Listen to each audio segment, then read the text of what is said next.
Goedemorgen, mijn naam is Jan Janssens. Voilà. J'aimerais d'abord saluer tout le monde et remercier tous les amis et camarades qui sont présents à cette conférence et ceux qui n'ont pas pu venir aussi pour leur solidarité. Je dois dire que je suis vraiment très honoré par tout ce soutien que je reçois. Che Guevara, permettez-moi de le citer, hein, puisqu'on est par là pour la liberté d'expression. Vous m'entendez? Oui, oui. Non, mais pas par Che Guevara encore. Che Guevara, c'est la solidarité et la tendresse des peuples. Je crois que je dois être une sorte de prisonnier politique de luxe parce que je reçois tellement de câlins sous forme de messages, de lettres, même quand j'étais en prison, toutes ces manifestations, tout ça me font dire que j'ai vraiment beaucoup de chance. J'ai vraiment beaucoup de chance grâce à cette solidarité, à cet esprit de camaraderie. Donc je suis honoré, je tenais à le dire. Et avant tout, j'aimerais, avant de passer au fond du problème, j'aimerais réagir à ce que vient de dire mon ami, mon cher ami Lieven de Kouter. En fait, je ne pense pas qu'il y ait vraiment de complot contre moi. Je crois vraiment que le problème est fondamentalement politique. Entre nous, je ne crois plus du tout à la démocratie, à la liberté d'expression et à la lutte contre le terrorisme comme des notions universelles. Toutes ces notions sont politisées. Si j'avais été, je m'explique, si j'avais été un dissident cubain, si j'avais été un dissident iranien, si j'avais été un dissident russe, si j'avais été membre des Pussy Riot, bon, mon genre, je dirais, mon sexe ne me permet pas d'être membre des Pussy Riot, mais si j'en avais été membre, j'aurais été la une de tout le monde aurait été scandalisé. Tout ça pour dire qu'en fait le problème n'est ni, je ne me rends même pas qu'il est raciste, c'est simplement que nous, des gens comme moi, les petites gens, les petits militants qui embêtent, qui sont dissidents européens, ce sont des dissidents de seconde zone. Un journaliste espagnol a très bien souligné. Quand j'ai été arrêté en Espagne, il n'y a pas eu un seul article dans la presse à mon encontre, à mon sujet plutôt. Mais si j'avais été, encore une fois, si j'avais été quelqu'un, un dissident de régime que l'on considère comme hostile, comme concurrent, du coup, j'aurais été hissé au rang de héros de la liberté. Ça marche toujours comme ça. Regardez avec la lutte contre le terrorisme. Ça fait depuis 1 an et demi que des jeunes partent couper la tête des gens en Syrie. Ils partent faire du terrorisme en Syrie. On les a fait passer pour des bisounours, on a fait passer pour l'armée syrienne libre, on a fait passer l'armée syrienne libre et toutes les organisations, les milices terroristes que nous soutenons, on les a fait passer pour de doux zapatistes. J'ai montré que M. Erdogan participe à du terrorisme international. Il est le chef d'une organisation terroriste internationale. Nos dirigeants, Mme Milquet, M. Reinders, M. Elodie Roupeau, ont laissé partir ces jeunes. Il a fallu que des mamans se plaignent pour qu'on arrête finalement quelques petits agitateurs, quelques provocateurs, le sommet de l'iceberg. Et tous ces réseaux continuent à recruter. Aujourd'hui, tous les jours, il y a des terroristes qui débarquent en Syrie. Je le rappelle, il ne s'agit pas de miliciens, de Tupamaros, des zapatistes. Ce sont des gens qui vont massacrer des Syriens, qu'ils soient rebelles ou qu'ils soient loyalistes. Tous les Syriens sont victimes de nos jeunes qui deviennent terroristes. Et là, on n'a rien dit pendant des mois. On n'a rien dit. Il a fallu qu'on tape sur le clou. Il a fallu qu'on dénonce tout ça. Et maintenant, ça me coûte de ma liberté. Ça me coûte d'être privé de ma liberté. Imaginez le paradoxe. Je me profile comme un antiterroriste. Je suis un antiterroriste. Je me retrouve derrière les barreaux. Je dénonce le terrorisme. Je me retrouve derrière les barreaux. Une maman va en Turquie pour récupérer son enfant. Elle est arrêtée en Turquie. Elle est refoulée. Et que dit M. Reinders? Hier, il a déclaré que ce problème, en fait, c'est que le problème de cette dame, c'est qu'elle a été rencontrer l'opposition politique en Turquie. Donc, en quelque sorte, M. Reinders lui reproche d'avoir travaillé avec moi et de lui avoir montré que nos gouvernements laissent faire. D'ailleurs, M. Reinders l'a dit l'année dernière. Rappelez-vous, le 17 avril dernier, il l'a dit sur 7.be, il a dit le problème, ce n'est pas le départ des jeunes, c'est le retour en tant que combattant. Alors, que voulez-vous que je dise par rapport à toutes ces situations? Ça me fait penser que la guerre contre le terrorisme est totalement politisée. Il y a une lutte contre le terrorisme à géométrie variable. C'est un concept flou, comme la démocratie. Que voulez-vous que je dise? Voilà, ici j'ai mon passeport belge, je me demande encore à quoi il me sert. Ma carte d'identité belge est là, je suis citoyen belge, je suis citoyen européen, l'Europe n'est pas capable de me protéger. La Belgique, l'État dont je suis, le pays dont je suis le citoyen, ne me protège pas, ni en Belgique, ni en Europe. J'ai été jugé en Belgique, j'ai fait 6 mois de prison, j'ai pas été indemnisé, j'ai été traîné dans la boue, considéré comme terroriste. Pareil aux Pays-Bas, 69 jours à attendre l'issue de mon sort. En Espagne, pareil, en Italie, pareil. Je me demande à quoi sert l'Europe. Ça me fait franchement penser à ce qui s'est passé dans les années 70 en Amérique latine. Vous savez, cette campagne d'élimination des opposants politiques, ce qu'on appelait l'opération Condor. J'ai l'impression qu'en Europe, je ne suis pas le seul à le vivre, mais on est dans une situation, dans une sorte d'opération Condor de basse intensité. On n'élimine pas les gens, de temps en temps, si quand même. Vous avez vu le sort réservé à ces 3 pauvres militants kurdes à Paris. On sait maintenant que ce sont les services secrets turcs. On le sait, on a des bandes vidéo, des bandes sonores, on a des témoignages de membres des services secrets qui parlent, qui disent que Ömer Güney, l'assassin, est l'un de leurs membres. Donc il y a des assassinats politiques en Belgique, en Europe, pardon, perpétrés par le régime turc. Je rappelle quand même que Erdogan vient en Belgique ce soir à 22 h et qu'il va rencontrer les responsables européens demain. Et ça passe comme une lettre à la poste. Et dans l'histoire, c'est moi le terroriste qui dénonce le terrorisme. Alors moi, je ne sais pas quoi faire. Interpol est un immense bazar. Tous les pays du monde, quasi, en sont membres. Il y a 7 exceptions, 7 pays qui ne sont pas membres d'Interpol. C'est Vanuatu, Kiribati, la Micronésie, Palau, les îles Samoa, je ne sais plus encore quelle île, encore une île du Pacifique, et la Corée du Nord. 7 pays. Je ne vous cacherai pas que si je venais à devoir quitter l'Europe parce qu'elle ne me protège pas, j'irai dans 6 de ces 7 pays-là. Je ne vous dis pas dans lequel j'irai pas. On en est là. Je porte un nom qui murmure, mais ça c'est vraiment pour rigoler. Je passerai plus inaperçu en Corée du Nord que dans les autres pays du Pacifique. Kim Jong-un. Pour la petite histoire, quand j'avais été arrêté aux Pays-Bas, on croyait que j'étais coréen. Rassurez-vous, que Léa se rassure, je ne suis pas un adepte du régime nord-coréen. C'est pas là que j'irai, je préférais quand même la Micronésie, Kiribati ou Samoa. En tout cas, voilà, on en est là. Je dénonce le terrorisme, je me retrouve accusé de terrorisme. Je suis une sorte de, osons le dire, je suis une sorte de Edward Snowden, disons en plus artisanal. Mais je suis là pour dénoncer, je continuerai à jouer ce rôle de lanceur d'alerte. Il est inadmissible qu'on laisse nos jeunes recrutés par des groupes terroristes fascistes. Ce sont les fascistes, Al-Qaïda, c'est une secte sataniste, c'est une organisation fasciste, on a laissé faire. Erdogan fait passer des terroristes du monde entier tous les jours. Et c'est ce même Erdogan qui a tué, qui a tiré sur des jeunes. Aujourd'hui même, il y a un enfant, il avait 14 ans au moment des faits, c'était le 18 juin dernier, il est toujours dans le coma, ce petit enfant, depuis le 18 juin dernier. Il a reçu une balle en plastique dans la tête, alors qu'il n'avait rien à voir avec les manifestations contre les régimes, il sortait acheter du pain. Il s'appelle Berkin Elvan, il vient d'avoir 15 ans. Voilà, c'est la guerre contre le terrorisme de M. Erdogan. Faire assassiner des militants kurdes, faire assassiner le journaliste Aramdink, le journaliste arménien, dont l'assassinat a été perpétré il y a 7 ans. Je salue au passage sa mémoire, son épouse, ses enfants et tous ses soutiens. Donc je veux dire par là que une situation totalement surréaliste. Oui, d'accord, c'est du surréalisme, mais bon, il y a quand même des limites, quoi. Collaborer avec un régime terroriste comme celui de l'AKP et leur laisser me muser, me faire muser en Europe, je trouve ça proprement scandaleux. C'est une honte, pas vraiment pour moi, parce que bon, après 4 emprisonnements, après toutes ces persécutions, je commence à prendre l'habitude. Donc je me sens encore plus renforcé, rassurez-vous. Je ne suis pas là pour me plaindre de moi, mais je suis là pour mettre le gouvernement belge devant ses propres contradictions.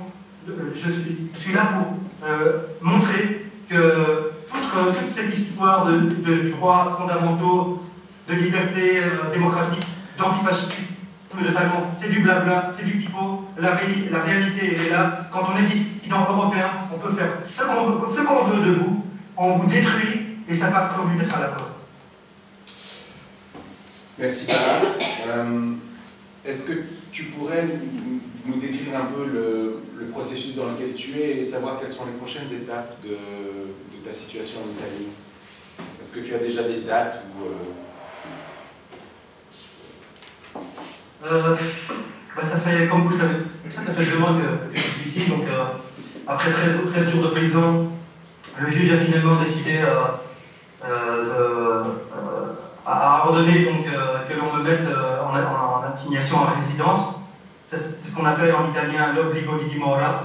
Et puis alors ensuite ils ont converti cette mesure en ce qu'ils appellent ici misure coercitive cautelare personale, c'est-à-dire que je peux sortir de l'appartement où je me trouve à condition que je prévienne les carabiniers. Mais rassurez-vous, hein, je ne le fais pas tous les jours. Je suis normalement tenu de prévenir chaque fois que je sors, mais même les carabiniers qui m'entendent, qui m'écoutent, qui sont au bout du fil, en ont un peu marre d'entendre toujours la même chose. Alors le mal, je vais à la mer. C'est tellement pour eux banal et embêtant de m'écouter que du coup je leur téléphone pas tous les jours et ils m'en veulent pas pour autant. Mais donc voilà, ces 3 dernières semaines, il n'a fait que pleuvoir, donc du coup je ne me sens pas trop dépaysé. Et donc il paraît qu'il fait meilleur en Belgique, Vénard. Et voilà quoi, donc j'attends l'issue de mon sort. En principe, je devrais pouvoir être libre de mes mouvements. En tout cas, je pourrais rentrer en Belgique. Je ne crois pas que le juge italien veuille tremper dans cette sale histoire, dans cette sale affaire. Mais voilà, là on bouffe mon temps. J'ai beau être dans un coin de paradis, quand vous êtes loin de vos êtres chers, même le plus doux paradis devient un enfer. Merci. Est-ce qu'il y a des questions là-bas? J'aimerais bien qu'il revienne sur le lien qu'il fait entre le refoulement de la mère hier en Turquie et le fait qu'elle l'ait rencontré. Est-ce qu'il y a un lien et est-ce qu'il y a des preuves de ça que ça a joué? Tu as entendu? Excusez-moi. Non, je n'ai pas entendu, excusez-moi. Est-ce que tu peux revenir sur le lien que tu fais entre le refoulement de la mère des enfants turcs qui est refoulée hier en Turquie, à l'aéroport d'Istanbul, et le fait qu'elle t'ait vu ou qu'elle t'ait rencontré? Est-ce que tu as des éléments qui permettent d'étayer ça ou, Bon, en fait, j'aimerais pas trop m'attarder sur la question pour des raisons de sécurité, parce que je veux protéger cette maman. Ces 2 fils sont sur le front syrien, ont été recrutés par la police. Et certains le savent, je suis en contact avec la population locale qui souffre du terrorisme de ces groupes armés qui traversent et transitent par la Turquie. Et je suis également en contact avec des députés turcs d'opposition, donc des gens du Parti républicain du peuple.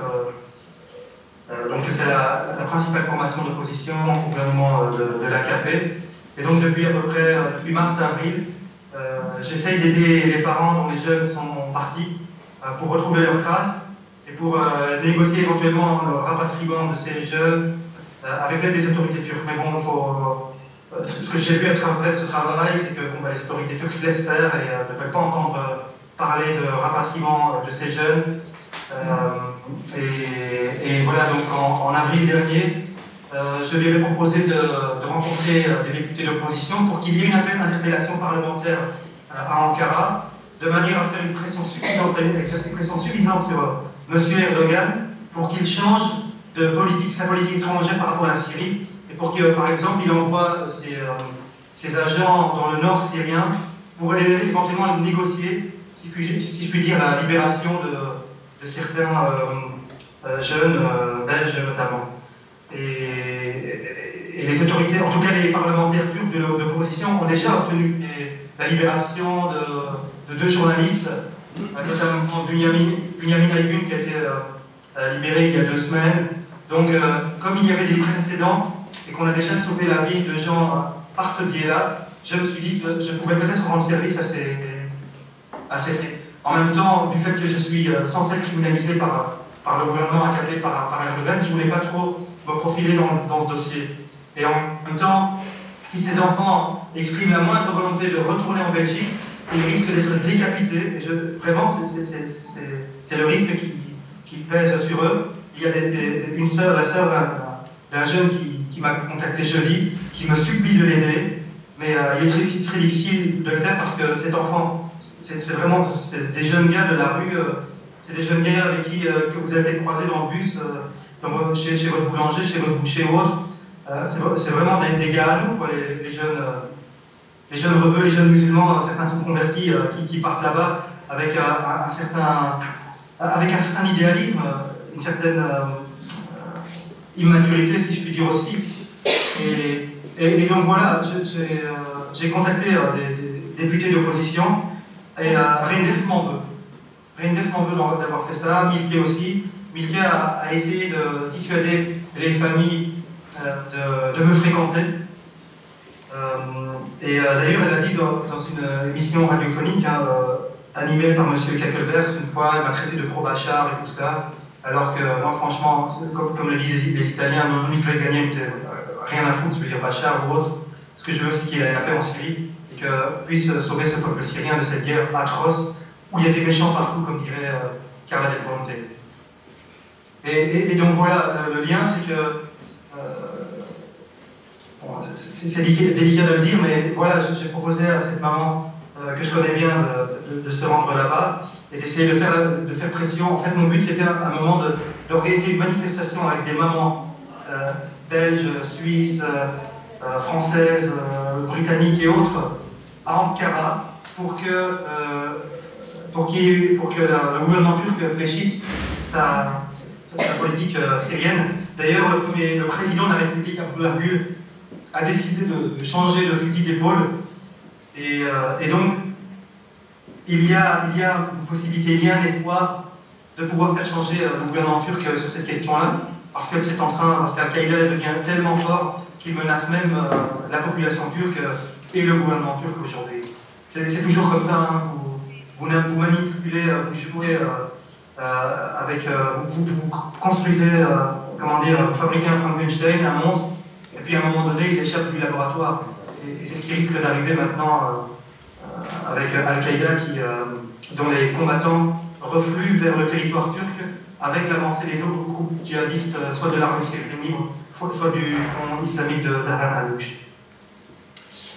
Une autre question? Oui, peut-être. Oui.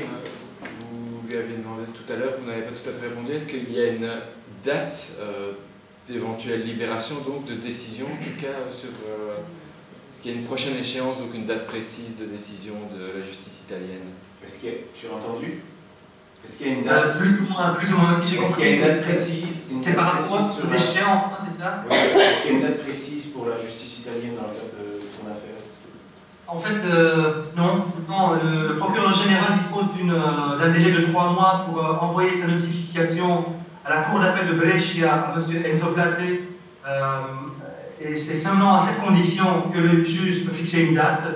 Et donc, il faut commencer le décompte des 3 mois à partir du moment où le dossier turc arrive dans les mains du procureur général. Et comme le dossier turc est arrivé le 31 décembre, il faut compter un maximum de 3 mois, c'est-à-dire on peut théoriquement aller jusqu'à fin mars. Et s'il le veut, il peut très bien envoyer sa notification, dire qu'il est d'accord avec la demande turque, ou bien exprimer sa réserve par rapport à cette demande, à cette requête internationale, et l'envoyer illico presto au juge, et le juge peut très bien me demander, proposer une date dans la semaine, donc ça peut aller très vite.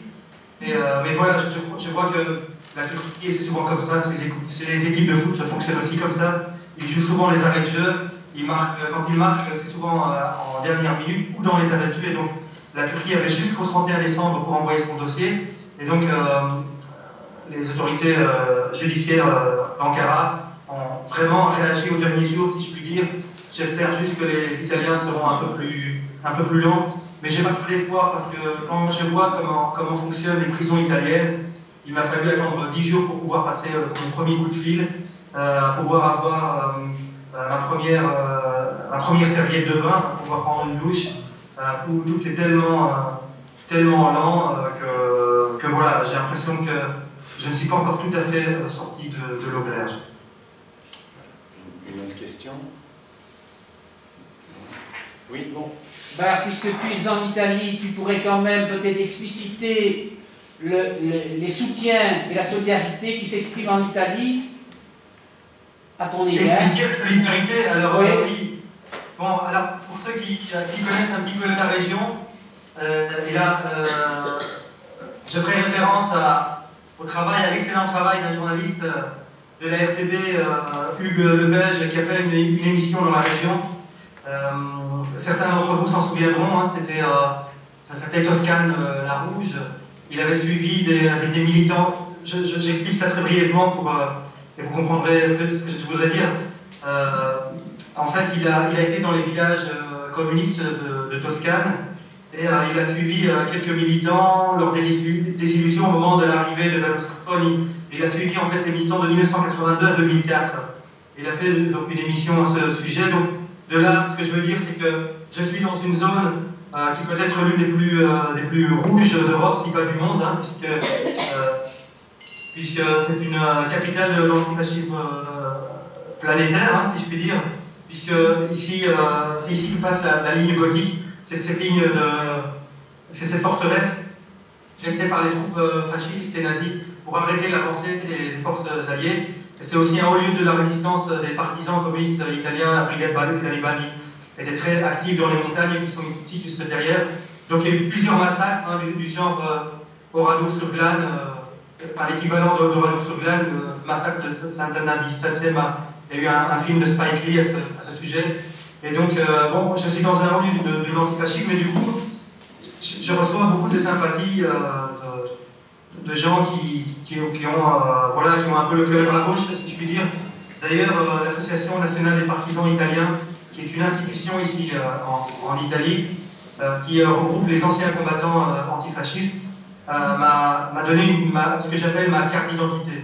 Donc je suis membre d'honneur de l'ANPI, de l'Association nationale des partisans italiens.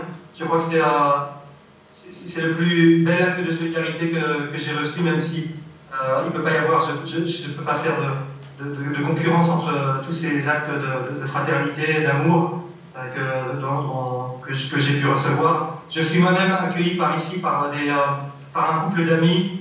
Eh bien, la dame qui m'accueille a son papa et sa maman qui vivent toujours, qui sont d'anciens partisans communistes.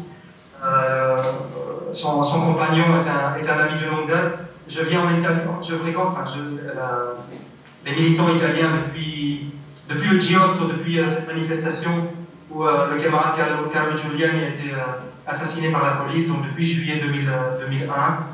Je viens régulièrement, j'ai dû venir une cinquantaine de fois en Italie depuis. Donc je ne me sens pas du tout en terre inconnue ici, je ne me sens pas du tout dépaysé. On a organisé par exemple en 2002-2003 une conférence sur les prisonniers politiques en Turquie qui était en grève de la faim à l'époque au Palazzo Vecchio, dans le palais des Médicis, avec des centaines, y compris des élus communaux, le poing levé en train de saluer la mémoire des militants turcs. Donc voilà, il y a tout un travail de solidarité qui s'est fait, disons, avant. Et donc ici, je suis un petit peu dans ma famille, quoi. Donc les témoignages de solidarité sont les suivants. D'abord, voilà, il y a eu des camarades qui ont fait à manger, qui m'en ont apporté. Mes enfants étaient tout un temps en Venise, mon épouse et mes enfants étaient à côté de moi. Et donc, les enfants recevaient quasi quotidiennement des petits cadeaux. Il y a eu des pancartes, des calicots qui ont été suspendus dans des matchs de football de première division, et notamment dans un match, dans une compétition de hockey sur roulette. Hein. Il paraît que c'est l'équipe de Viareggio est la meilleure d'Europe. Et donc il y a eu un calico qui a été suspendu là. Il y a plein de groupes de solidarité qui se mettent en place à Rome, à Gênes, dans toute la Florence. Et voilà, donc il y a maintenant un membre du parti des valeurs qui veut saisir certains eurodéputés et mettre mon affaire sur le tapis à l'échelle européenne et essayer d'obtenir la radiation de mon nom des fichiers d'Interpol. Que dire encore? Voilà, c'est à peu près tout. Alors il y a souvent des chaînes di solidarietà, hein, des repas de solidarité, des concerts de solidarité, des groupes de musique qui viennent gratuitement chanter pour manifester, pour exprimer leur solidarité. Donc, là, du point de vue du soutien moral, je peux dire que vraiment je suis pour Ricky à l'époque. Quand j'étais même gêné quand